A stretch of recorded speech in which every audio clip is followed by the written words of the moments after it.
Hello everyone, how you doing? It's Jordan here. Now, excuse the weird location this week. A couple of weeks back I made a very, shall we say, controversial joke, and now I'm on the run from authorities. But that's not going to stop me from giving you this week's physical releases. Actually, I'm on holiday, and really this is the best I can do. I really apologize. I mean, I almost have a microphone on top of a bucket, so yeah. Times are very hard right now, but this is the best I can do.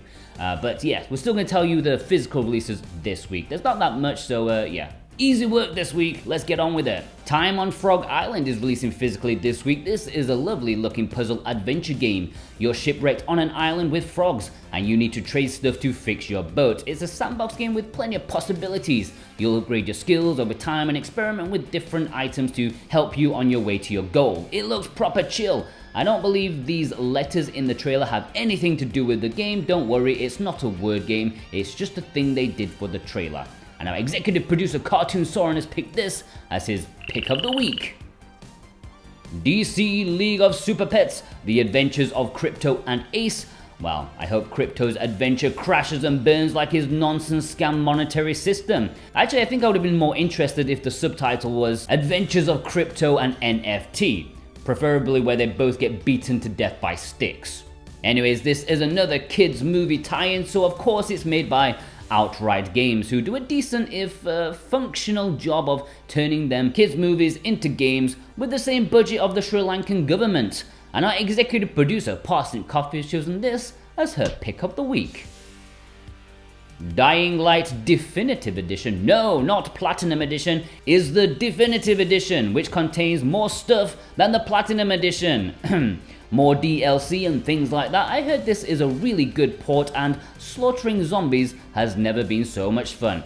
I haven't seen this for North America, but it's definitely releasing in Europe this week. I'll keep you updated if North American version pops up at some point in the future. And also, probably should have mentioned this last week, but AI Somnium File and Nirvana Initiative was due for release in Europe last week. I apologize for missing that one because it is a great game and you should definitely buy it. Alright, the low prints this week, we've got Colt Canyon is up for pre-order at Red Games. This is a twin-stick all-action roguelike with a western-style twist. Seems like a decent game, although I can't say I'm a fan of the ultra-pixelated characters. It's as though they sneezed when they started cranking up that dial and then it just wouldn't go back down again. There's 3,000 copies available at Red Games, and I think you can get 10% off with SwitchWatch 10, I think. Let me know if it works. They changed PR person, so I haven't really talked to the new person that much. And our executive producer Alexander Cato, Viz and Instacritic have chosen this as their pick of the week. 80 Days and Overboard is Strictly Limited's latest partner store release. Yes, this standard is coming to retail, but Strictly Limited have a different cover as well as a collector's edition. These two games are both rather well received. 80 Days in particular is a unique adventure game with a retelling of the famous Jules Verne book. It's almost a visual novel kind of thing. Overboard is a similar style of game, but here you need to get away with murder, which is the equivalent of Strictly Limited getting away with your money for a year and a half before they actually send it to you. Anyways, nice package, can't see it selling like hotcakes, but if you enjoy personality-filled adventure games, go for it. And our executive producers Jennifer M, Brett McLean, Precision Plague, Santa Tartaruga chosen this as their pick of the week. Sheepo is Limited Run Games' latest distribution effort. This is a short, sweet Metroidvania, a few hours long and pretty chill experience. It looks rather lovely too. I don't think this is going to set the world alight in terms of sales, but if you enjoy a more laid-back exploration game, then it may be one to take a look at. I believe you can pre-order this on Tuesday.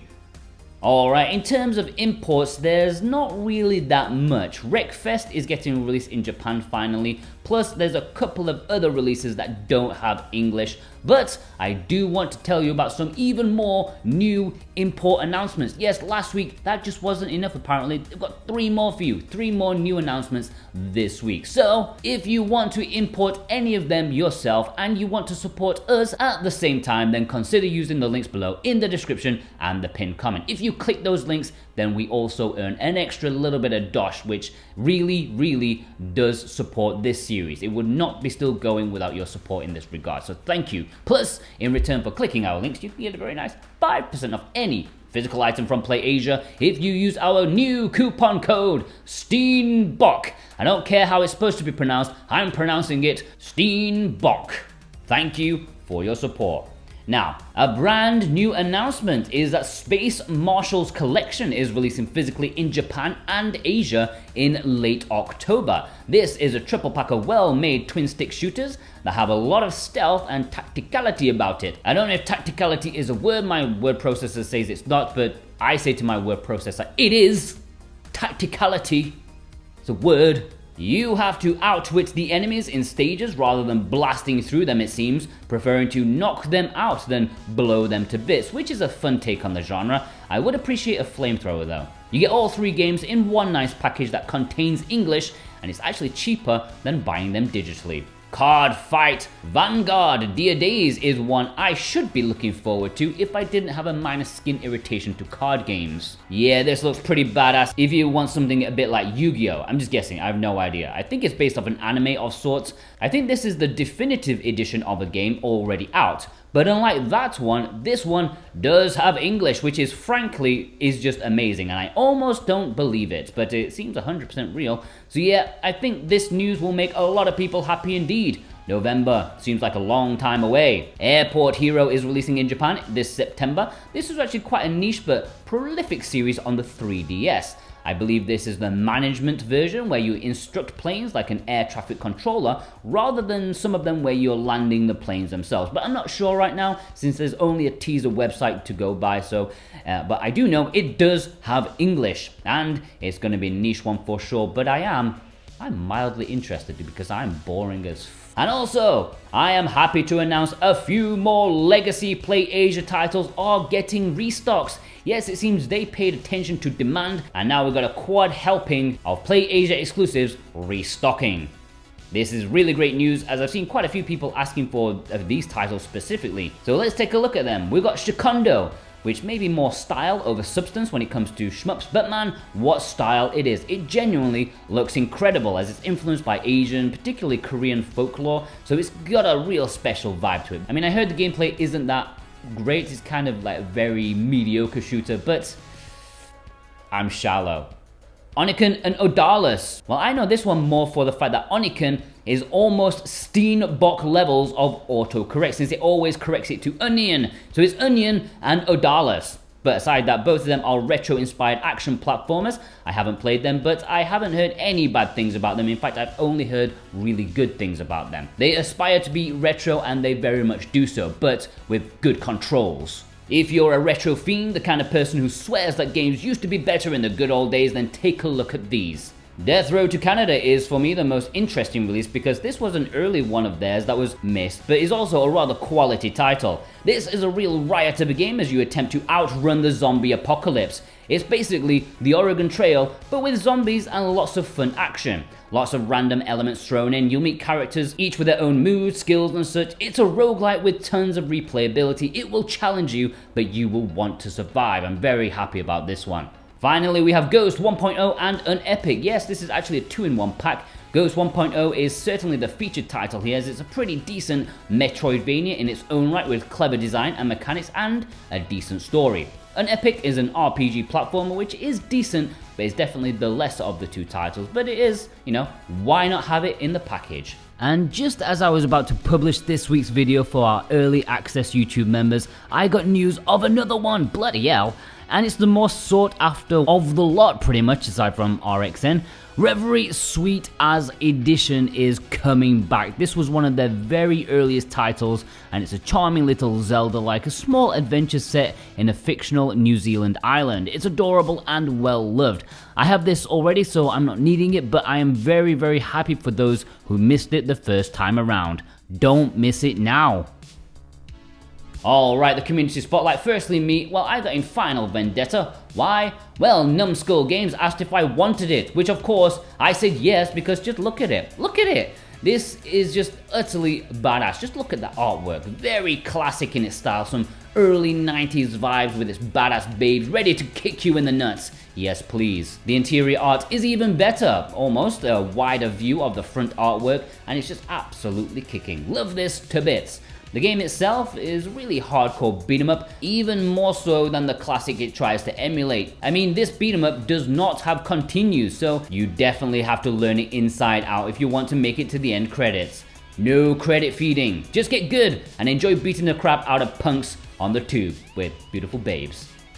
There's even a sexy pirate lady in there. There's actually a few different editions of this. This is obviously the standard edition, but in Europe there's a collector's edition and a super limited edition too. Limited Run Games handled this in North America, but I'm not sure what's going on with their release, their distribution efforts, but hopefully you'll get that soon. But yeah, check this out, it looks amazing.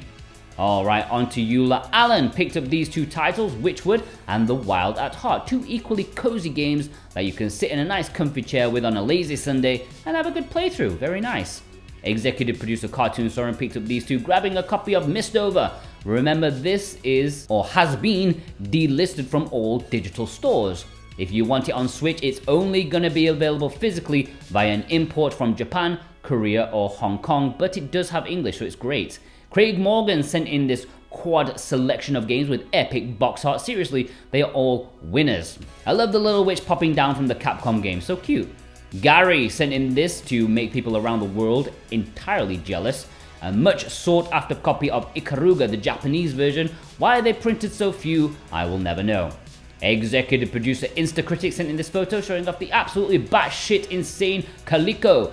Utterly awful cover art, but the game looks so damn amazing. Jake Goodspeed showed off the once Chinese exclusive Rabbids Party next to the recent Western version of it. Good luck with your sanity.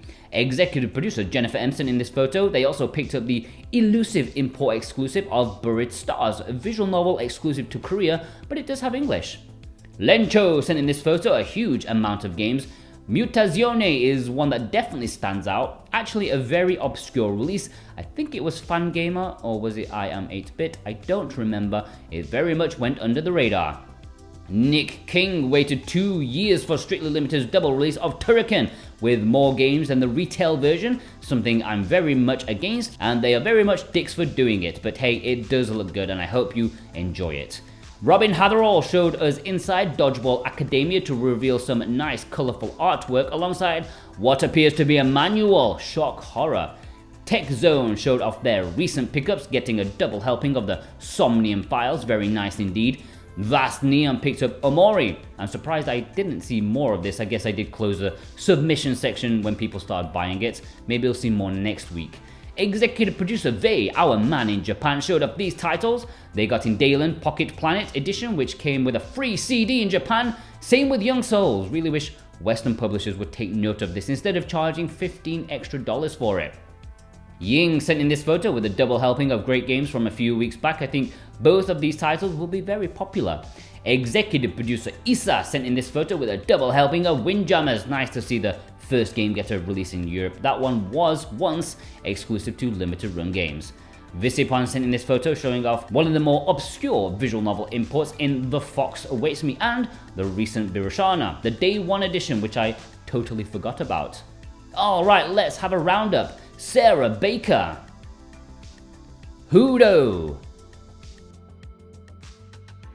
Jordan Williams, Chris Stade, Kiel, Psych Villain, Joshua Brown, Andrew Kelly, Garzilla, Mickey McFlynn, Ashura G, Bunny Bear, Max1216, Needless Dragon, Golbat Lover, Park Ranger, Kraid. Alright, send me pictures on Twitter at SoWhatAboutGame. You can DM me or tag me in a post and use the hashtag Let'sGetPhysical. You can send it to our email address, switchwatchspotlight@gmail.com, and you can send it in our Discord with a server link in the description in the submission section. Only send me one picture per week, please.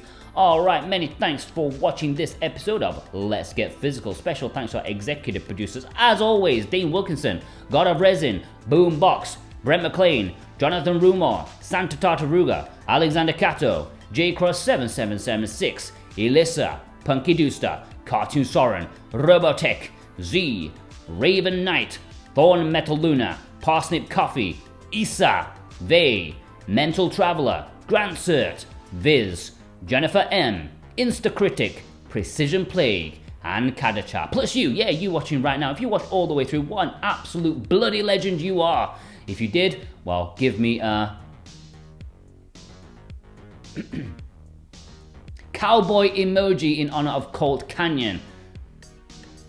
It's just the first one I saw when I was scrolling back up.